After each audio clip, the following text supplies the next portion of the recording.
और बिहार विधानसभा के शताब्दी समापन समारोह में पीएम मोदी के शामिल होने और बिहार की तारीफ को लेकर केंद्रीय ग्रामीण विकास मंत्री गिरिराज सिंह काफी उत्साहित दिखे। साथ ही इसे बिहार के लिए बेहद महत्वपूर्ण पल बताया।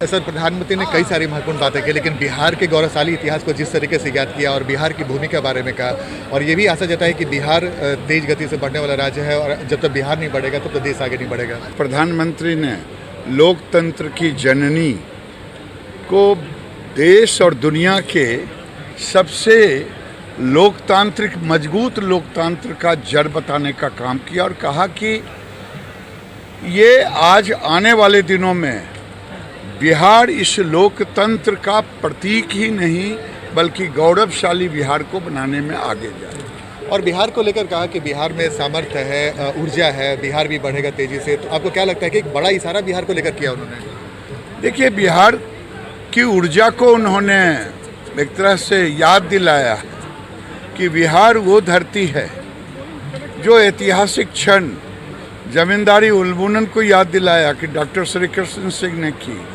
उन्होंने बिहार के बढ़ते हुए विकास को याद दिलाया और बिहार के लोकतंत्र को याद दिलाया और कहा बिहार के विकास के बगैर भारत का विकास संभव नहीं। बिहार बढ़ेगा तो भारत स्वतः बढ़ेगा। और अब कुछ अन्य खबरों की ओर बढ़ते हैं। बेगूसराय में एक छात्र को अगवा कर लिया गया है और घर वालों से 10 लाख की फिरौती की मांग की गई है। किडनैपर ने एक वीडियो भी जारी किया है जिसमें छात्र के सिर पर पिस्टल सटाकर गोली मारने की धमकी दी जा रही है। रजौरा अख्तियारपुर के रहने वाले विकास कुमार को घर से बुलाकर अगवा किया गया था और घर वालों को लगातार व्हाट्सएप के जरिए मैसेज भेजकर फिरौती मांगी जा रही थी और बार बार रुपए लेकर अलग अलग जगहों पर बुलाया जाता रहा। इस बीच लगातार पुलिस की छापेमारी भी जारी रही, जिसके बाद किडनैपर छात्र विकास को छोड़कर भाग गए। फिलहाल विकास का इलाज अस्पताल में चल रहा है।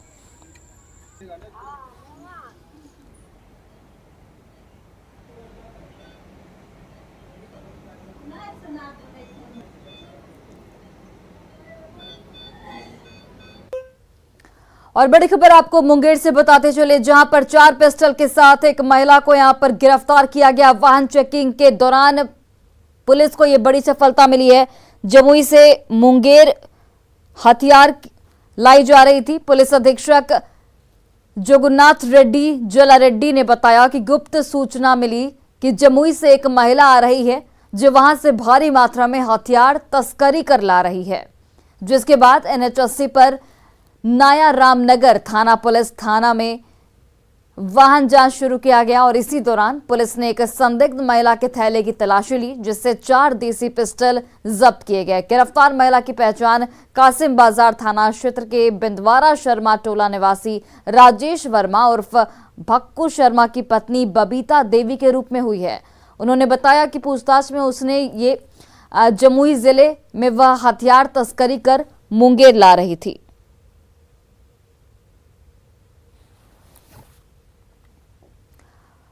औरंगाबाद में नक्सलियों की एक और साजिश नाकाम कर दी गई है। सुरक्षा बलों को सर्च ऑपरेशन के दौरान बड़ी सफलता मिली है। मदनपुर के चकरबंधा जंगल में सर्च ऑपरेशन के दौरान 25 आईडी बम और 250 सीरीज आईडी बरामद किए गए।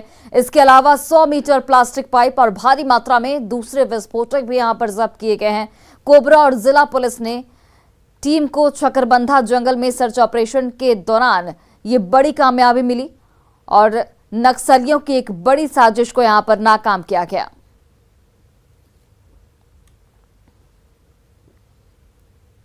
और बड़ी खबर आपको पटना से बताते चले, जहां पर मकान में भीषण आग लग गई है। घटना गर्दनीबाग के चितकोहरा बाजार की है, जहां पर मकान में आग लगने से घटनास्थल पर अफरा तफरी मची हुई है। दमकल की 4 गाड़ियां मौके पर पहुंचकर आग को बुझाने में फिलहाल जुटी हैं। हादसे में हालांकि किसी के हताहत होने की जानकारी नहीं है। आग लगने के कारणों का अभी तक पता नहीं चल पाया है। चितकोहरा बाजार की ये पूरी घटना फिलहाल फायर ब्रिगेड की टीम आग बुझाने में जुटी हुई है। तो पटना से ये बड़ी खबर आपको बता रहे हैं। लोगों में आग लगने की वजह से अफरा तफरी का माहौल है।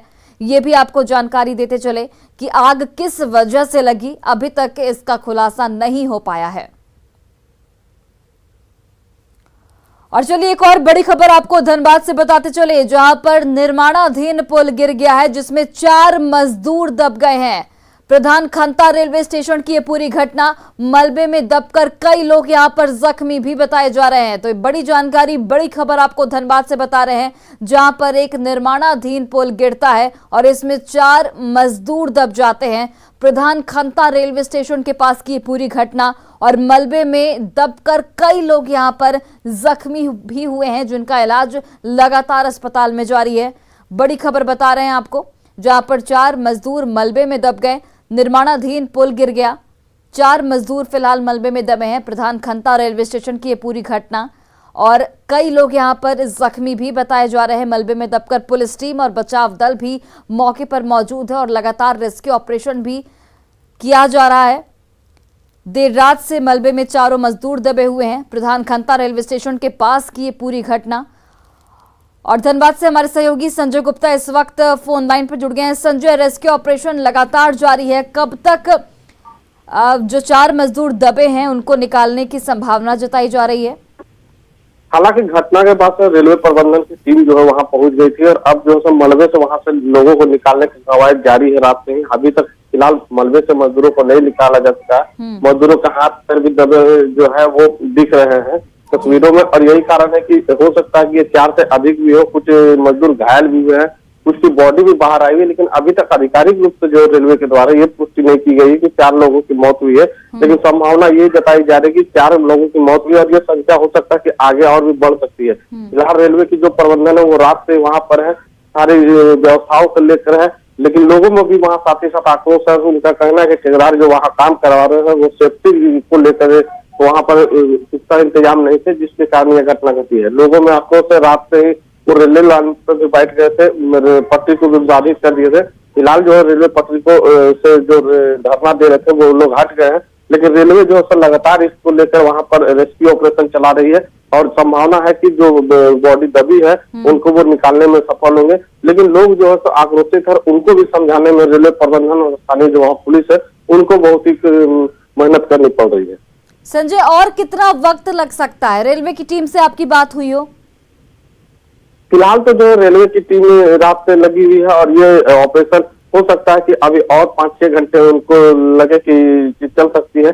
फिलहाल जो आधिकारिक पुष्टि होनी चाहिए वो नहीं हो पाई है, लेकिन जो संख्या 4 की बताई जा रही है वो बढ़ भी सकती है और ये जो मौत की पुष्टि है वो कुछ देर में रेलवे कर देगी, क्योंकि जिस तरीके से लोगों के हाथ और पैर दबे हुए हैं जो तस्वीरों में दिख रही है, इससे संभावना है कि मजदूर की जान नहीं बची होगी। और अब जो है रेलवे की जो आधिकारिक पुष्टि का इंतजार करना होगा तो वो कितनी मौतों के बारे में बताते हैं। फिलहाल जो आंकड़ा 4 है ये अभी कम हो सकता है। जिम्मेदारी कौन लेगा संजय?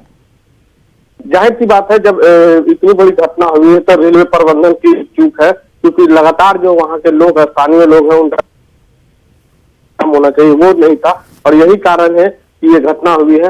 रेलवे प्रबंधन फिलहाल इसमें जो है तो जिम्मेवारी लेगी, और नहीं अगर लेती है तो लोगों को।